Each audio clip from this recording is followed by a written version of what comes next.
Ողջույն սիրելի հայրենակիցներ, ես շարունակում եմ Հայք Նյուզի եթերում հերավար կապով զրուցել տարբեր մասնագետների, տարբեր ոլորտների մասնագետների անձանց հետ։ Այժմ այս պահին հերավար կապով հարցազրույցի եմ հրավիրել իրավաբան սահմանադրագետ Գոհար Մելոյանին։ Բարև ձեզ Տիկին Մելոյան եւ շնորհակալ եմ հրավերս ընդունելու համար։ Տիկին Բարև ձեզ, ես Մելոյան, եմ շնորհակալ հրավերի համար։ Տիկին Մելոյան, մեր երկիրը մտել է մի, այսպես ասենք, շրջապտույտի մեջ, կալանավորումները մեկը մյուսին հաջորդում են, արդեն 4 ամսից ավել է կալանավորված է ազգային բարերար Սամվել Կարապետյանը, կալանավորված են սրբազանները, 3 սրբազան այս պահին բանտարկված է։ Երեք ընդդիմության թեկնածուն, վարչապետի թեկնածուն գալիս էր Մոսկվայից Երևան, հենց ուղղաթ ինքնաթիռից նրան կալանավորեցին, 6 տարի ազատազրկում է նրան սպասվում։ Կամ կալանավորում են, կամ սպանում են, նման դեպք եւս ցավոք արդեն ականատես ենք եղել Փարաքարի համայնքապետին Վալոդիա Գրիգորյանի հետ կատարվածը, որքան էլ անձնական դաշտ տեղափոխեն, քաղաքական հիմքը ակնհայտ է։ Հիմա ուզում եմ որպես իրավաբան ձեր գնահատականը տակ ինչ է կատարվում մեր երկրում, Չաքուջը ձեռքը վերցրած այս անձնավորությունը մեկ անձ փաստորեն երկիրը տանում է դեպի ուր։ Սա ինչ է, բռնապետություն է, ինչ է կատարվում, խնդրեմ, Տիկին Մելոյան, լսում ենք ձեզ։ Սա առնվազն, եթե համապարփակ գնահատական տանք, սա նահանջ է իրավական ու ժողովրդավար տարրերից մեր պետության, որովհետև իրավական պետությունում, ինչպես իրենք են հռչակել ժողովրդավարության բաստիոնում առնվազն, այն նույնիսկ մոտավոր տեղի չեր ունենա, ինչ տեղի է ունենում մեր երկրում։ Մենք արդեն այս իշխանության օրոք չակերտավոր հաջողել ենք տասնյակներով քաղաքական բանտարկյալներ ունենալ։ Սա աննախադեպ է Հայաստանի պետականության պատմության ընթացքում, որովհետև այսքան կարճ ժամանակահատվածում այս կարգավիճակի մարդիկ, ովքեր մեր երկրում, մեր հասարակության մեջ, մեր ազգի կողմից մշտապես ընդունված է, որ վայելում են բարձր հեղինակություն, հեղինակավոր անձնավորություններ են իրենց կենսակերպով եւ հետագծով, այսօր այդ մարդիկ գտնվում են ճաղերից այն կողմ ու գտնվում են համընդհանուր հանրային ընկալման տրամաբանության ԵԽԽՎ 1900-րդ բանաձևի տրամաբանությամբ բացառապես քաղաքական բանտարկյալի կարգավիճակում դուք արդեն թվեցիք, ում մասին է խոսքը ու իմ կարծիքով դա մեր սերնդի, մեր հասարակության ամոթն է, որ այս մարդիկ ոչ թե անում են այն գործը, որի համար կոչված են, այլ գտնվում են այդ կարգավիճակում ու մեր իրավական գործընթացների, իրավական պետության, իրավունքի գերակայության կայացման այդ բազմաչարչար աշխատանքը այսպիսի կոպիտ կերպով գետնին է տրվում ու հավասարացվում է զրոյի։ Տիկին Մելոյան, շատ նմանեցնում են այս իշխանությունների գործելավոճը Թուրքիայի նախագահի Էրդողանի քաղաքականությանը, թե նա ինչպես է հաշվեհարդար տեսնում իր քաղաքական հակառակորդների հետ, բանտերը այնտեղ եւս լցված են քաղբանտարկյալներով, եւ նմանեցվում է նաեւ Ադրբեջանի բռնապետ Ալիևի քաղաքականությանը, ներքին քաղաքականությանը։ Մենք տեսանք ինչպես այն քաղաքացին, ով ընդդիմացավ եւ հայտարարեց, որ կարգալույց քահանան իրավունք չունի պատարագ մատուցելու, տեսանք թե եկեղեցում ինչպես նրան ոստիկանության ներկայացուցիչներից մեկը շատ արագ այսպես բերանը փակեց դուրս տարավ եկեղեցուց եւ այդ գործողությունն անգամ շատ նման էր այն իրավիճակներին, որ տեղի է ունենում ընդդիմադիրների նկատմամբ Ադրբեջանում։ Ինչ է կատարում, իսկ խնդրեմ այս առումով ձեր դիտարկումը ներկայացնեք, Հայաստանի իշխանությունը անգամ այս հարցերում է ընդօրինակում Թուրքիային եւ Ադրբեջանին։ Նույն ձեռագիրն է։ Տեսեք, պատահական չասեցի, որ այս իշխանության օրոք իրավունքի գերակայության մեր կայացված իրավական արժեքների սրընթաց հետնահանջ ենք գրանցում ու այդ դրվագը մեր արժանապատիվ քաղաքացու հետ, ով այդքան հանդգնություն ունեցավ, համարձակություն ունեցավ գնալ ու այդ միջավայրում իր խոսքը բարձրաձայնել, որը բոլորիս խոսքն էր, բոլորիս կարծիքներ, այդ դրվագը, ինչպես նրա բերանը փակելով հեռացրեցին եկեղեցու տարածքից, ուղղակի համապարփակ պատկերն է մեր երկրում կատարվելիքի։ Այո, խոսքի ազատության հիմնարար իրավունքը, տեղեկատվության ազատ տարածման, կարծիքն ազատ արտահայտելու, հիմնարար իրավունքները ցավոք սրտի լրագրող ղեկավարի պայմաններում ամենաշատ սահմանափակվող ու ոտնահարվող իրավունքներից են դարձել մեր օրերում։ Մենք այնպիսի մի փոքր հետհայացք նետելով այնպիսի իրականության պայմաններում ենք ապրում, ուղիղ համադրություն կոռելացիաներ եթե տանենք, երկրի ղեկավարը հարվածում է եկեղեցուն, հիմք ընդունելով, որ եկեղեցին ինչ-որ կանոնական կարգ է խախտել, այդ նույն պայմաններում գնալով եւ ավելի կոպիտ ու մի շարք կանոնական կարգավորումներ խախտելով, օրինակ կարգալույծ եղած քահանայի հետ եկեղեցում բոլոր կանոնակարգերի կոպիտ ոտնահարմամբ սուրբ պատարագ իրականացնելով ու դրան մասնակցելով այդ քահանայից հաղորդություն ընդունելով։ Երկրորդիվ, եթե հետհայացք ենք նետում խոսքի ու կարծիքի ազատ արտահայտման հետ կապված, սա առաջին միջադեպը չէր, բազմաթիվ անգամներ, տեսեք, այս իշխանությունը լինելով այն ընդդիմությունը ժամանակին, որը այդքան պայքարում էր ու բարձրաձայնում էր զրպարտության եւ վիրավորանքի քրեականացման դեմ ու պահանջում էր ապա քրեականացնել, որին նախորդ իշխանությունները ընթացք տվեցին, եկավ իշխանությունը կրկին քրեականացրեց այս հոդվածները, այնուհետև կրկին եվրոպական կառույցների բիրտ քննադատության արդյունքում նոր քրեական օրենսգրքում ուղղակիորեն չարտատպելով զրպարտությունն ու վիրավորանքը որպես արդեն քրեական օրենսգրքով նախատեսված հանցավոր արարք, իրենք ըստ էության խուլիգանության հոդվածում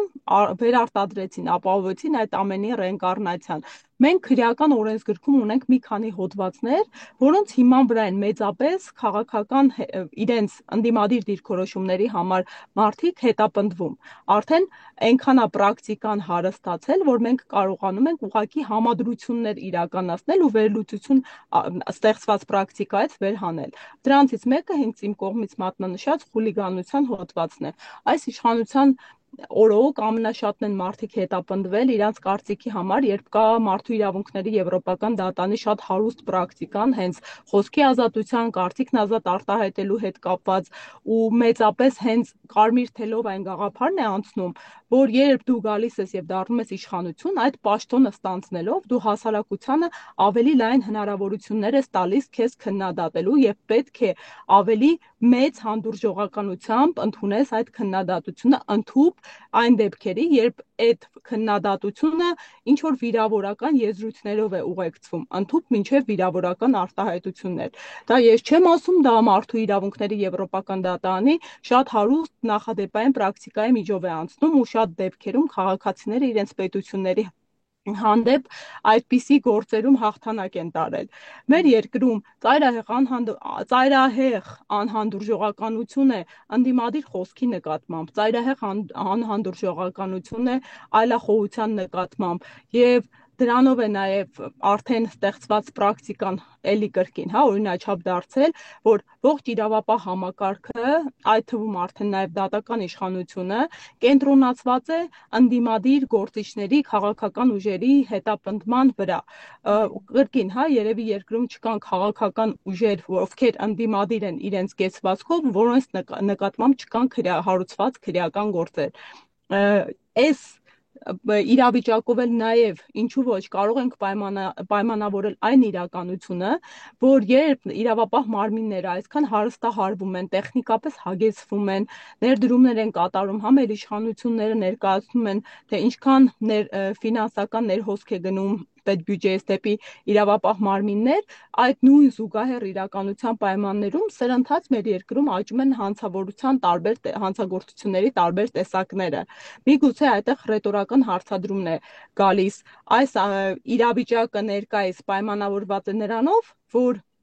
այո, ունենալով գերհագեցած իրավապահ մարմիններ, այդ իրավապահ մարմիններ իրենց սահմանադրական ու հիմնարար գործառույթներում չեն հաջողում, որովհետև իրենք շեղված են այդ հիմնարար առաքելություններից եւ ծառայեցվում են որպես ներկայիս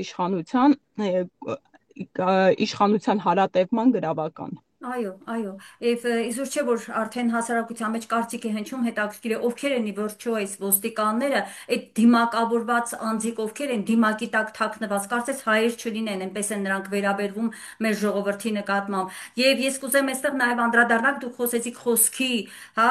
ազատության, խոսքի իրավունքի, կարծիք հայտնելու իրավունքի հետ կոպտագույն խախտումների մասին, բացահայտ փաստ է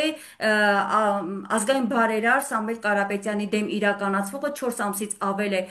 բարերարը կալանավորված է միայն նրա համար, որ ասել էր իր կարծիքը, իր դիրքորոշումն էր արտահայտել, ընդ որում ի պաշտպանություն իր մար եկեղեցու, ինչը բոլորս անում ենք, բոլոր հայերը դա անում են եւ իր կարծիքը արտահայտելու համար նա հիմա կալանավորված է ավելին անգամ նոր գործեր են փորձում սարքել եւ ես հիշեցի միջազգային փաստաբանի հայտնի Ռոբերտ Ամստերդամի խոսքը, թե բռնապետական երկրներում այդ փողերի լվացման, հա, այսպես կոչված այդ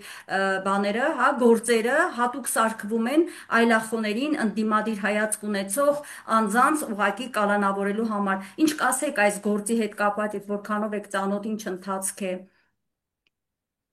Տեսեք, պարոն Կարապետյանի գործը կարծում եմ մեր հասարակության մեծամասնության համար շոկային է եղել, adekvat մեծամասնության, հա, հայամետ մեծամասնության համար, որովհետև առնվազն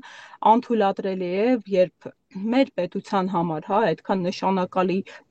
մեծանուն հայը նման իրավիճակում է հայտնվում այս աստիճան հակաիրավական գործընթացների արդյունքում։ Ինձ այդ միջադեպից հետո զանգում են այլ օտարազգի բազմաթիվ գործընկերներ ու ապշած հարցնում են արդյոք այս տեղեկատվությունը համապատասխանում է իրականությանը, որովհետև Սամվել Կարապետյանը առնվազն իր հայրենիքում նման կարգավիճակում պետք է չհայտնվեր, այն էլ կրկին եմ ընդգծում, հա, իր կարծիքը ծայրաստիճան իրավական տրամաբանության մեջ, հայկական տրամաբանության մեջ տեղավորվող կարծիքն ազատ արտահայտելու համար։ Մարդուն ընդամենը 1 րոպե է տևող հարցազրույցի համար ապօրինաբար հետապնդում են եւ դարձնում են իրավական համակարգը մահակ դարձնում են քաղաքական բանտարկյալ։ Սա ծայրաստիճան անթույլատրելի է ու այդ տրամաբանական է մարդկանց անհանդուրժողականությունը այսպիսի անիրավի միջամտությանը, որովհետև կրկին ընդգծում եմ, մարդիկ, ովքեր պետք է մեր հայրենիքի, մեր հայկականության ամրապնդման, մեր հայ ինքնության պահպանման գործընթացում ահռելի ներդրում ունեն, իրենք մեր հայրենիքում պետք է ազատորեն շրջեն, պետք է վայելեն այս հասարակության սերն ու ջերմությունը, որովհետև դա միակողմանի չի լինում։ Դա երկկողմանի է ու այնքան տխուր է կողքից հետևել, որ մարդը ոչ թե ձևական ֆորմալ բարեգործությամբ է զբաղվել իր հեղինակությունը բարձրաձայնելու համար, այլ այնքան նրբանկատ է այդ բարեգործությունը եղել այդ ողջ տարիների ընթացքում մեր պետության գոյության, որ իրենք ստիպված, հա, ցույց տալու համար, դիմադրելու համար իշխանության մանիպուլյացիաներին, իբրև թե այդ մարդը ոչինչ չի արել, կամ արդարացնելու, հա, իրենց քաղաքական ծայրաստիճան քաղաքական տրամաբանության գործունեությունը, որով թելադրված էր իրավապահ մարմինների այդ գործելավոճը, սկսում են կասկածի տակ դնել բարեգործությունները պարոն Կարապետյանի ու կրկին եմ ասում, հա, այդ մարդու մերձավոր շրջապատը ընտանիքը ստիպված հավաքագրում է տեղեկատվություններ, գույքագրում է ու հանրությանը մատուցում է, թե ինչեր են արվել։ Ու այդ արվածի մասշտաբները իրականում աներևակայելի են ու կարծում եմ մենք բոլորս որպես հայ մարդիկ ունենք նաև մեր պարտք, եթե մենք ունենք ազնվություն, հա, մենք իրականում ունենք հայամետություն, պարտքի, օրինակ ինձ մոտ պարտքի զգացում է առաջանում սատար կանգնելու պարոն Կարապետյանին, սատար կանգնելու մեր հոգևոր հայրերին, ովքեր կրկին, հա, այս ծայրաստիճան ապօրինի պայմաններում անազատության մեջ են գտնվում ու հատկապես ինձ մոտ այդ պայքարի մղումը, այդ ընդդիմախոսությունը ավելի է հանդգնանում, որովհետև այս ամենի արդյունքում նաև իմ մասնագիտական արժանապատվությունն է տրոհվում։ Այո։ Շատ ճիշտ դիտարկում էր։ Կուզեմ հենց անդրադառնամ նաև մասնագիտական, հա, այսպես ձեր դաշտի մարդիկ եւս հայտնվել են այս իշխանության թիրախում, ինչպես ասում են, հերթահասավ նաև փաստաբաններին, Ռուբեն Մխիթարյան։ Մենք տեսանք, թե ինչպես Ռուբեն Մխիթարյանը, հայտնի իրավապաշտպան, փաստաբան այս անձը, ինչպես ինչ էր անում, հա, երբ որ տեղի ունեցավ Վարդան Ղուկասյանի ապօրինի կալանավորումը, խոսքս Գյումրի քաղաքապետի մասին է, այդ պահին այդ խառը իրավիճակում, երբ ժողովուրդը դուրս էր եկել իր կողմից ընտրված քաղաքապետին պաշտպանելու, մենք տեսանք ինչպես էր Մխիթարյանը ձեռքերը վեր պարզած, ինքն էլ լինելով բարձրահասակ անձնավորություն, նկատելի էր շատ, հա, բոլոր կադրերում կար,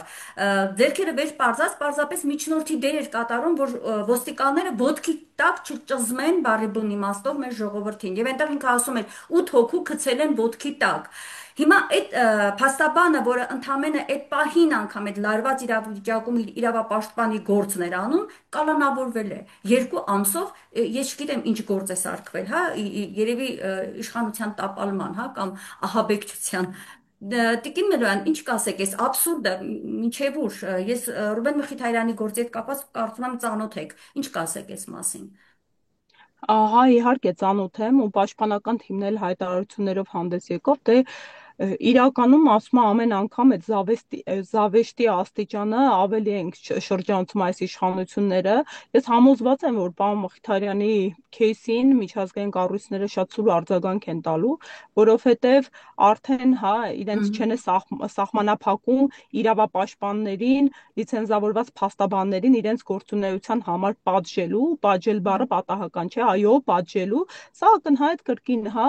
ոչ իրավական, հակաիրավական ապօրինի միջամտություն է մարդու նկատմամբ իր ընդդիմադիր քաղաքական հայացքներով բացառապես պայմանավորված ու երբ բոլոր տեսագրություններով ուղղակիորեն փաստն արձանագրված է, հա, որ մարդը ձեռքերը վեղ, ուղղակի կենթանի պատնեշի ֆունկցիա է իրականացնում ոստիկանության ծայրաստիճան բիրտ գործողությունները հանդարտեցնելու նպատակով քաղաքացիների նկատմամբ, իսկ դա հենց նույն իրավապաշտպանի գործառույթներից է Այո, բխում ու դա նորություն չէ, հա, մենք հեծանիվ չենք հայտնաբերել։ Դա քաղաքակիրթ ամբողջ աշխարհում ընդունված պրակտիկա է, որը իրավապաշտպանները իրացնում են ու նաև կարծում եմ դա մարդկային արժանապատվության հարց էլ է, հա, չի կարող գյումրեցին անտարբեր նայել ինչպես են իր երկրի իրավապահը եւ իր համակարգացիները այդպիսի բռնության ենթարկում ծայրաստիճան հակաիրավական եղանակով, որովհետեւ ի տարբերություն քաղաքացիների ոստիկանական ուժերը, ոստիկանական զորքերը ունեն գործունեության հստակ ընթացակարգ։ Ես բազմիցս այս 7 տարիների ընթացքում նշել եմ, հա, այդ նույն դուք մեջբերեցիք դիմակավորված անձանց հետ կապված միջադեպերը, եթե կհիշեք բազմաթիվ հավաքների ժամանակ աղմկահարույց բացահայտումներ էր եղել, երբ ինչ որ դիմակավորված անձիկ էին հայտնվում քաղաքական իրավունքներն իրականացնող մարդկանց խաղաղ ցուցարարների միջավայրում եւ սկսում են բռնություն գործադրել, չունենալով օրենքով նախատեսված անհատականացման միջոցներ իրենց վրա փակցված։ Հիմա այստեղ էլ ոստիկանը երբ իրեն թույլ է տալիս համաչափության տարերը խախտել եւ ֆիզիկական միջամտություն կատարել քաղաքացու նկատմամբ, դա պետք է ծայրաստիճան հիմնավորված լինի։ Դա ամենածայրահեղ միջոցառումն է, որ իրավապահ մարմինը իրեն կարող է թույլ տալ։ Իսկ մեր երկրում դա դարձել է արդեն սովորական պրակտիկա, ու իրավապաշտպանը ոչ միայն կարող է, այլ նաև պարտավոր է այդ իրավիճակում միջամտել ու մարդուն իր մասնագիտական գործունեության համար տանել 2 ամիս կալանավորելը ամենածանրագույն խափանման միջոց կիրառելը ոչ այն ինչ է, քան բացառապես քաղաքական հետապնդում եւ իրավական գործիքակազմերը որպես պատժիչ միջոց մարդու նկատմամբ կիրառելու կրկին, հա, մենք արդեն ունենք օրինաչափություն, որ մեր երկրում խափանման միջոցի ամենածայրահեղ տեսակը կալանքը դարձել է ընդդիմադիր քաղաքական հայացքներ ունեցող մարդկանց նկատմամբ պատժիչ մահակ։ այո, այո, այո, ճիշտ եք, եւ ուզում անցնենք առաջ, եկեղեցու խնդրին, բոլորիս համար ամենակարևոր խնդիրներից մեկն է, որովհետև աննախադեպ իրողության առաջ են կանգնած հայ առաքելական եկեղեցու դեմ պատերազմ է պարզապես հայտարարել այս իշխանությունը Նիկոլ Փաշինյանը անձամբ։ Հիմա կարգալույց հռչակված այդ Ստյոպիկ Ասատրյանը բանալին փոխել է պարզվեց եկեղեցու, իր ձեռքի տակ է փականը ամբողջությամբ բանալիներն իր մոտ է թույլ չի տալիս, որ մեր մյուս հոգևորականները գնան եւ եկեղեցում իրականացնեն ովանավանքի մասին է խոսքս իրականացնեն իսկապես սուրբ պատարագ, նա այնտեղ պղծում է, քանի որ օրենքներին հայոց կանոնակարգին դեմ գնալով, իսկ հայոց կանոնակարգը հստակ ասում է, որ կարգալույց անձը իրավունք չունի խորան բարձրանալու, դա պղծություն է համարվում, ընդ որում երրորդ դարից ընդունված կանոնակարգի մասին է խոսքս, եւ հիմա այս մարդուն արել է իր հովանավորության տակ, մյուս կողմից մենք տեսնում ենք ինչ սարսափելի գաղտնալսումներ են անում, ինչ ձայնագրություններ, ինչ տեսանյութեր են կեղծված գուցե թե պտտվում, այսինքն ԱԱԾ-ն իր ձեռքի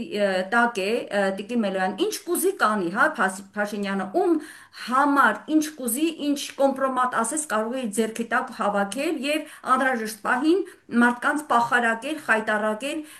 այս գործիքակազմի դեմ ինչպես պետք է առնել, հետեւյալ նաեւ առումով եմ ուզում հարցս տալ, հայ եկեղեցին, հայոց մեր եկեղեցին ինչպես կարող է իրավական առումով պաշտպանված լինել, որպես սահմանադրագետ կխնդրեմ այս հարցին պատասխանեք, որտեղ սահմանադրությունն էլ է հստակ, չի տարանջատում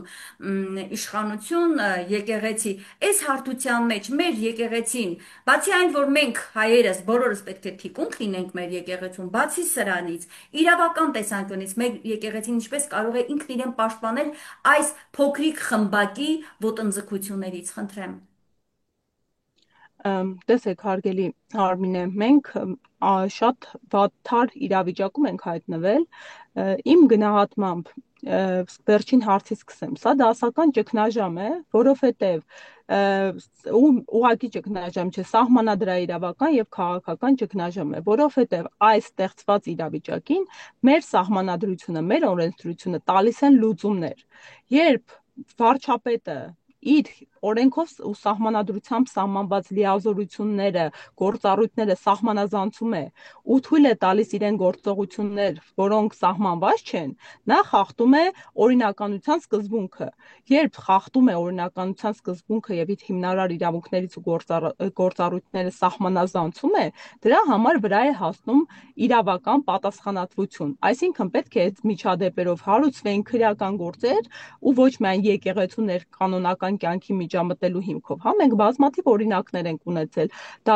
դատարանները շրջափակելու կոչ, օրենսդիր մարմինը շրջափակելու կոչ, իրեն ոչ հարիր եւ իր քիմքին ոչ հաճո դատական ակտի համար, օրենսդրական գործընթացի համար։ Ու երբ այդ իրավական հետևանքը, իրավական պատասխանատվությունը վրա չի հասնում, ու մեկ պաշտոնյայի համար ստեղծվում է ամենաթողության միջավայր, սա է հենց դասական ճգնաժամային իրավիճակը, որովհետև օրենսդրությունը տալիս է լուծում խնդրին, բայց այդ լուծումը կյանքի չի կոչվում։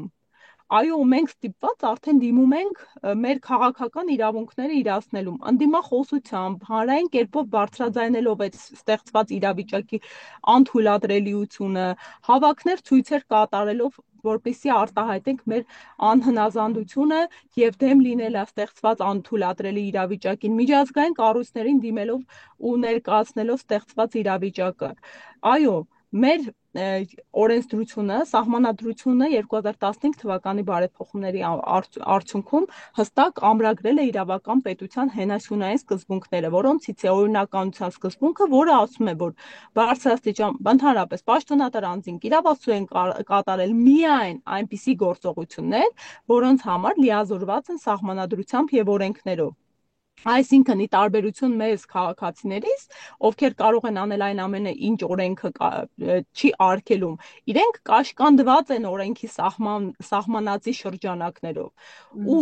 նաև միևնույն ժամանակ մեր սահմանադրությունը հաշվի առնելով հայ առաքելական եկեղեցու դերը մեր ազգի ու պետության պատմության ընթացքում առանձնահատուկ հոդվածով ընդգծել է նրա բացառիկ կարգավիճակն ու առաքելությունը, որպես հենասյունային նպատակ սահմանելով հայ ժողովրդի ինքնության պահպանումը։ Միևնույն ժամանակ սահմանադրությունը ամրագրել է, որ եկեղեցու ու պետության հարաբերությունները համանուն օրենքով են կարգավորվում։ Այդ համանուն օրենքով էլ հստակ սահմանված է, որ պետությունը չի կարող միջամտել ներեկեղեցական կանոնական կյանքին, ինչը իրեն թույլ է տալիս վարչապետ Փաշինյանը։ Այսինքն նա անում է օրենքով արգելված արարք։ Հիմա համադրությունը անցկացնենք իրավիճակի զավեշտին այն տեսանկյունից, որ ինքը միջամտում է ու եկեղեցին թիրախ է դարձում չակերտավոր իբրև որևէ հոգևորականի կողմից կանոնական օրենքի խախտման հիմքով ու գնում նախորդ կիրակի օրը անսահման, հա, մի շարք տասնյակներով կանոնական օրենքի դրույթները խախտումների է ենթարկում։ Կարգալույծ եղած քահանային տանում են եկեղեցի, սուրբ պատարագ է հրավիրում, նրա կողմից հաղորդություն են ստանում, այդ դրա ընթացքում մարդու բերանը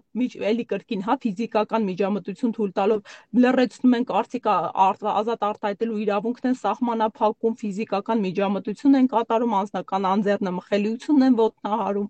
Մի խոսքով, հա, այստեղ երկուստ թե հիմնարար իրավունքների, թե կանոնական կարգերի ու իրավունքների կոպիտ ոտնահարման միջադեպեր ենք գրանցում, ինչը ծայրահեղ անթույլատրելի է եւ ինչը կրկին անգամ գալիս է պնդելու, որ մենք իմ խորին համոզմամբ ճգնաժամային իրավիճակներում ենք ու ցավոք սրտի, հա, կա բանաձևը լուծելու ստեղծված իրավիճակը, բայց այդ բանաձևը չի գործում ու մենք մնում ենք ապավինելու հանրային բարձր իրավագիտակցությանը, հանրությանը իրազեկելու ստեղծված իրողության անթույլատրելիության աստիճանի վերաբերյալ եւ հանրային կամքով ու արդեն նաեւ միջազգային գործիքակազմով մի փոքր զսպելու այս իշխանության ամենաթողության ստեղծած իրավիճակը։ Դուք ասացիք միջազգային, հա, այսպես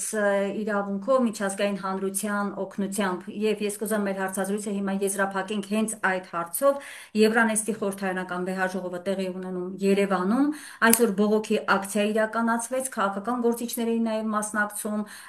տարբեր քաղաքացիներ, անհատներ, մարդիկ հստակ ասում են, որ դիմելով Եվրանեստի պատգամավորների, որ դուք մի խորհրդարանում եք, որտեղ անընդհատ բարձրաձայնվում է կալանավորումների, քաղաքական հետապնդումների մասին, ինչու եք դուք երկակի ստանդարտներ բանեցնում եւ շարունակում եք լռել։ Ընդ որում այսօր նաեւ լրագրողներն էին վարչապետի, հա, Արայիկ Հարությունյանը, ինչն է, խորհրդականներ, հա, իրեն ասել են, որ Եվրանեստի խորհրդարանական վեհաժողովի նիստերի ժամանակ Նաչո Սանչեսը, իսպանացի մի պատգամավոր, ասել է, սա մի իշխանություն է, որը 20-30 ոստիկաններ է ուղարկում մարդկանց հետևից խոսքի համար բանտ են նետում։ Այսինքն կարող ենք ասել, որ դրսում սկսել են հասկանալ ինչ է կատարվում, դե մենք հասկանում ենք, Տիկին Մելոյան, Նիկոլ Փաշինյանին շարունակում են պաշտպանել դրսում, քաղաքական հաշվարկներ կան, ծրագրեր կան, որ նրա միջոցով ուզում են շարունակել իրականացնել, բայց չի կարծում, որ անհրաժեշտը նաև չի արվում, գուցե ընդդիմության կողմից անդադար բարձրաձայնելով այն խայտառակությունը, որը տեղի ունենում մեր երկրում։ Մենք ավելին պիտի անենք, ինչ կարծիքի եք այս առումով, ավելին պիտի անենք ու չդժգոհենք, որ լռում են դրսում։ Դրսում լռում են իրենց շահերի համար, իսկ մենք անհրաժեշտը անում ենք մեր շահերի համար մեծ աղմուկ աշխարհով մեկ բարձրացնելու համար, խնդրեմ։ Իսկ դրա կարիքը կարծում եմ շատ կա, էլի իրավիճակը Ես ներկայացնելու։ լիովին կիսում եմ ձեր պնդումը, մոտեցումը։ Ես էլ այդ համոզմունքն ունեմ, որ մենք մեկ անգամ նամակ գրելով, մեկ անգամ հարցազրույց տալով չպետք է դադարենք։ Շատ խողովակներ կան մեր խոսքը տեղ հասցնելու, այդ խողովակները աշխատեցնելու միջոցներ ու եղանակներ կան։ Մենք պետք է մեկ անգամով չբավարարվենք, անընդմեջ, հա, փորձենք ինֆորմացիա խեղտ անել միջազգային Այո, կառույցների այո։ տարբեր պաշտոնյաներին, որովհետև ինչքան էլ որ մենք գիտակցում ենք, որ իրենք ունեն շահերի համընկնում այսօրվա իշխանության հետ, հավատացեք, այնուամենայնիվ իրենց ներկայիս իրողության փաստերը, ինչպես տեսնում ենք, հասնում են տեղ, իրենք հետևում են գործընթացներին եւ հավատացեք նաեւ, որ իրենց գոյության արժեքներ ու այն կարգավիճակին հասնելու հենասյունային արժեքները այնուամենայնիվ ավելի կարևոր են լինելու, քան Նիկոլ Փաշինյանի իշխանությունն է, որովհետև եթե իրենք հայկական կողմի հետ հարաբերություն իրադարձություններում թույլ են տալիս այդ կառույցների հիմքում ընկած, հա, հիմնարար իրավունքների այսպիսի բիրտ ու կոպիտ ոտնահարումներ, իրենք ընդհանրապես իրենց կառույցների գոյությունը դնում են հարցականի տակ ու այդ հեղինակությունը, որը կրկին, հա, շատ բազմաչարչար աշխատանքի արդյունք է եղել այդ հեղինակության վաստակումը ու ձեռքբերումը, կրկին դա հարցականի տակ է դրվում ու կարծում եմ, երբ նժարի վրա երկու կողմից կհայտնվեն այդ շահերն ու հետևանքները, իրենք հաստատ իրենց կառույցների հեղինակությունը ավելի կկարևորեն։ Շնորհակալ եմ Տիկին Մելյան, սպասենք եւ ես կարծում եմ Անապետ, այո մենք հենց մեր ժողովուրդը, մեր հասարակությունը պետք է առավել քան ակտիվանա, որովհետեւ այսպես նստած, սпасելով որ ամեն մի ազգային հայտարարություն անող ազգային հայրենասեր մարդ իր հայտարարությունից հետո պետք է կալանավորվի, հայտնվի բանտում եւ այսպես մենք նստած սպասում ենք մինչեւ ուր պիտի սա շարունակվի,